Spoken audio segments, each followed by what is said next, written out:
Welcome to a new daily top Askreddit video. Today's topic. Which villain do you feel sympathy for? Drive Doofenshmirtz. His own brother is a fucking achievement. His mom values kickball over her own son. His dad made him be a garden gnome and stand outside of their home with their neighbor. I do not blame Drive Doofenshmirtz for being evil. The shit he went through, who wouldn't be evil? His parents didn't even show up for his birth. Dr. Doom. Usually he's portrayed just as a classic villain. Someone that wants to take over the world, kill the heroes, etc. But the reason he wants to do it is what's kind of interesting. There was one comic where his kingdom of Latveria invades the kingdom of Wakanda. The Panther God gives him a test IRC and he ends up passing the test because his reason for wanting to take over the earth is pure. He's been traveling through alternate timelines and in every single one except one, a human is wiped out in the future. The only future where humanity survives is one that is brought to order under his rule. Kind of a personification of the question, do the ends justify the means? Edit. Thanks guys for these nifty metals. First time getting these. Edit 2, https www.reddit.com/r/comicbooks/comments/2ktue. Link to what I was thinking of. Also I was wrong. He did actually go to these timelines, but I think he just looked into them, as some have kindly pointed out. That and Doom doesn't walk through doors like a peasant. He also toots as he pleases. To be fair, the other side of the coin is that his actions are many times responsible for those other dark futures. And in the others where it's not his fault, it's Reed Richards. Reed is pretty much a villain in every universe but 616. He doesn't travel through the timelines, he uses arcane magic to see the future, somewhat like Drive Strange in the Avengers Infinity War movie.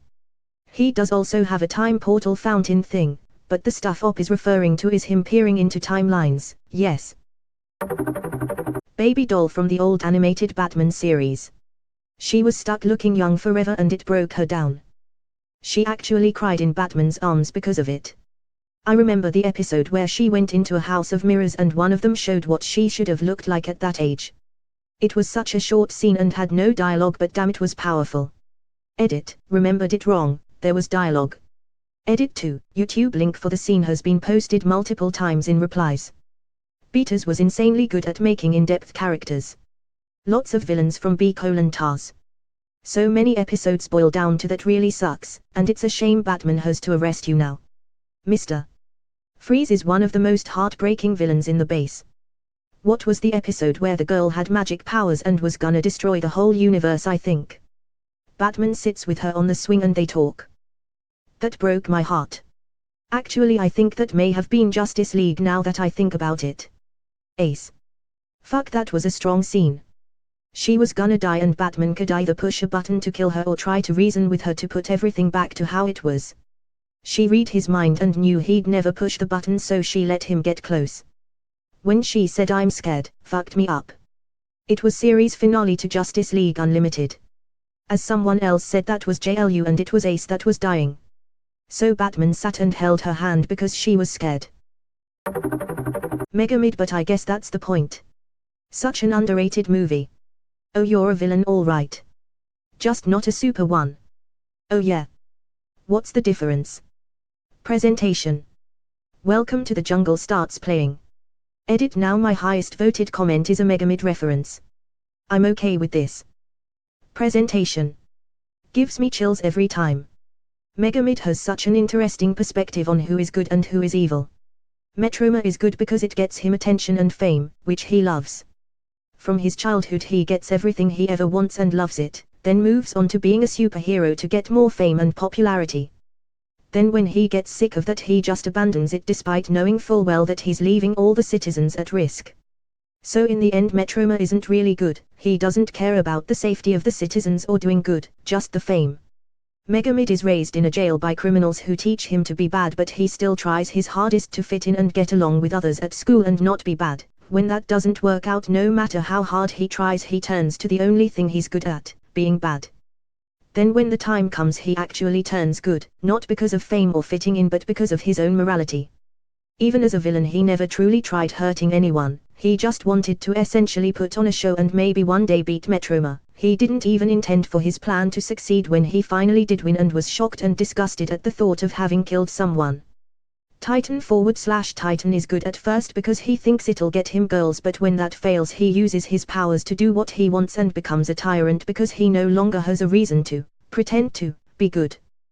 True evil hides behind the mask of goodness. The boyfriend Ken from the Bee movie. So true, the girl chose a bee over him, a fucking bee. He's allergic to bees too. Ken was the true hero of the movie. Why is yogurt night so difficult? Imagine if your wife fucking left you for a goddamn bee. Like Jesus Christ, they only live for 30 full days. That's not even enough time to develop a good relationship. If you ask me, my man Ken dodged a bullet right there. That fucking bee even got his wife involved in a court case, the fucking manipulative psychopath. And for what even, fucking honey?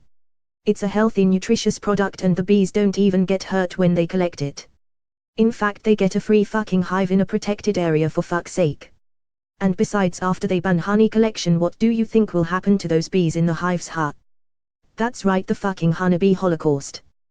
Do they think the beekeepers will just keep those little fuckers for fun? Hell no, they'll get exterminated at speeds unbeknownst to man. That will then cause all the other fucking plants to die because pollens and shit, and then that's it for us too. The end of the world as we know it. All because some horny bitch wanted some fancy jazz listening bee dick. I say fuck her, man. I hope Ken is doing well for himself, that man deserves it. This would be a great copy pasta. Yoik. I think Quentin Reviews said it best when he said that, basically, Ken plays both the movie's antagonist and the straight man. I mean, sure, he's a bit douchey, but he's just a guy, and he's justifiably weirded out by the situation, and rightfully mad that his girlfriend doesn't want to hang out with him anymore because of a bee. Yeah dude, I think most people would be upset if the person they wanted to spend time with wanted to be with a bee instead. Dracula from the Netflix Castlevania series. Dude lost his wife to religious fanatics after he rediscovered his humanity and had to fight and nearly kill his son, the only thing in this world that Lisa left him to remember her by. I don't know about you, but that was pretty much what sold me on the Netflix series. They completely changed Isaac, and it was fantastic. Dracula's relationship with him was so great. Isaac was fucking great. That dialogue between him and Dracula right before the final battle was just fantastic. Isaac, behind me, Dracula. They will not get to you while I live. Dracula, you would give your mortal life to preserve me, immortal one. Isaac, for you. For your knowledge. Everything. I am but a forger, master, but yours is the wisdom of the ages. Dracula, you are the best of your people, Isaac. You have a soul, I think. And perhaps that will better serve the world to come than dusty old collection of books and apparatus. Isaac, I choose my death as I chose my life. Dracula, I'm afraid I have already made that choice for you. Ah man, Dracula's bittersweet smile as he sends Isaac away. So emotional. Hector was a little bit too much of a lost puppy, but Isaac was fucking fantastic. Wondering how they might try adapting Curse of Darkness next season with where Hector and Isaac are right now. Mr. Freeze. He's a truly beloved human being doing all he can for Nora. It's for Nora, you fools. This is another Batman Tars invention. The animated series gave him a backstory and pathos and Kang's voice. Before that he was just another goofy Batman villain with a nice gimmick. The animated series really is possibly the defining point in the history of Batman. It's how you can tell someone grew up with IT's Batman or anything forward. Pretty much. He doesn't even want to destroy the city like a maniac. He really wants to do is just save his wife. Until the new 52 comics ruined him and made his wife not really his wife but someone who was frozen decades earlier and whom Freeze became obsessed with while studying. They turned a tragic villain into just another typical Gotham madman. To never again walk on a summer's day with the hot wind in your face and a warm hand to hold. Oh yes, I'd kill for that. It's been years since I've seen this, but I can still hear this line in my head. Godzilla. He doesn't know it's wrong to stomp on buildings. He's just doing Godzilla things. Godzilla is actually seen as a hero in a lot of movies. He defeats other monsters that threaten humanity and his territory. Edit, how TF did a comment become my most upvoted thing? WTF. Here is a brief history. Is Godzilla a villain or a hero? Depends on the film. Original movie, he's the villain. It's far from his most hostile incarnation, but he's still wreaking havoc on innocent people. Godzilla raids again, he's a villain. Granted the military is attacking him first, but given the damage the previous Godzilla caused it's pretty understandable. Not all the damage that occurs in the film is entirely his fault since most of it is caused by his fights with Aguirres. King Kong vs Godzilla, he and King Kong share the spot as the main villain, but Godzilla is the worse of the two since he's the one who causes more damage. Mothra vs Godzilla, villain, he causes damage and acts as the villain. Mothra and her lava are supposed to stop. For the rest of the Showa-era films however, Godzilla acts the hero. Starting with Ghidorah the three-headed monster, he was convinced by the bravery of Mothra to fight against Ghidorah, and in all the subsequent films either by choices because he is just in the right place at the right time, he fights the monster who serves as the villain. The Heisei-era films zigzag. In Return of Godzilla and its sequel, he's back to his roots as a rampaging monster. After that he would switch from a villain to anti-hero. Godzilla vs King Ghidorah, while not the only villain, Godzilla is most certainly a villain in the movie. He is the central villain in Godzilla vs Mothra as well, with the heroic Mothra trying to stop him and eventually teaming up with her more evil counterpart Batra to do it. Godzilla vs Mechagodzilla 2, while Godzilla is given sympathetic traits in the form of his son, he's still a monster on a rampage that the humans are trying to stop. Godzilla vs Space Godzilla, he's an anti-hero. While another robot is built to kill him, Space Godzilla quickly supplants Godzilla as the main threat and proves himself far more malicious, to the point where the robot built to kill Godzilla actually has to help him against Space Godzilla. Godzilla vs Destroyer, Godzilla is the main threat again, but because there's the danger of him melting down and killing all life on Earth. Like before, there is also a much worse monster than him on the loose, Destroyer, and Godzilla resumes his anti-hero role in the climax by helping kill Destroyer in one last fight before dying himself. In the original script he was supposed to kill Destroyer and die along with him, but the writers wanting the focus of Godzilla's death to be on him and him alone. Godzilla 2000, while the alien in the film is the antagonist, Godzilla comes off as the worse of the two since he's the one who sets a city on fire to celebrate his victory.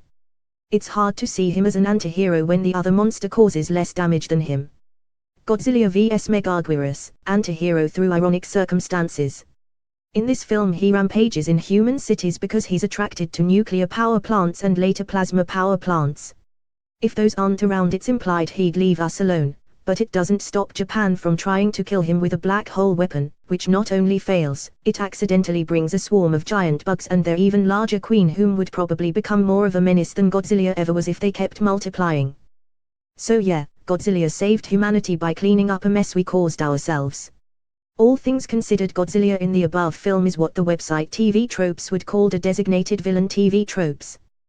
The humans in the film employ a very dangerous weapon with the intent to Godzilla even though he hadn't actually launched an attack in decades, and use it on him a second time in the climax despite it failing, bringing and another monster. Not to mention his rampage turned out to have been the result of one of the human characters giving the middle finger to morality and doing experiments with the very type of energy that attracts Godzilla. Ironically, the humans come off as worse than he does. Godzilla all-out monster attack, he's a villain. In fact, this is the only time Godzilla can truly be considered evil. This incarnation is far more violent than anything that came before it. Godzilla against Mechagodzilla and Tokyo SOS. While we generally root for Godzilla against his opposition, his enemies are a cyborg meant to stop his rampages and Mothra, whom again is one of the few kaiju who could be considered a hero. Godzilla Final Wars, anti-hero.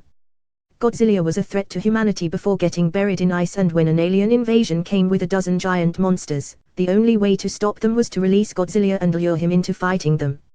Surprisingly, he has a humane moment when his son convinces him not to destroy the flying submarine / battleship he had been chasing the entire movie. Shin Godzilla, villain. This is the most violent depiction of the character since All-Out Monster Attack. While Godzilla only seems to use his atomic breath in self-defense, it doesn't change that his response to some fighter planes attacking him, and failing to do any real damage, was to incinerate entire city blocks.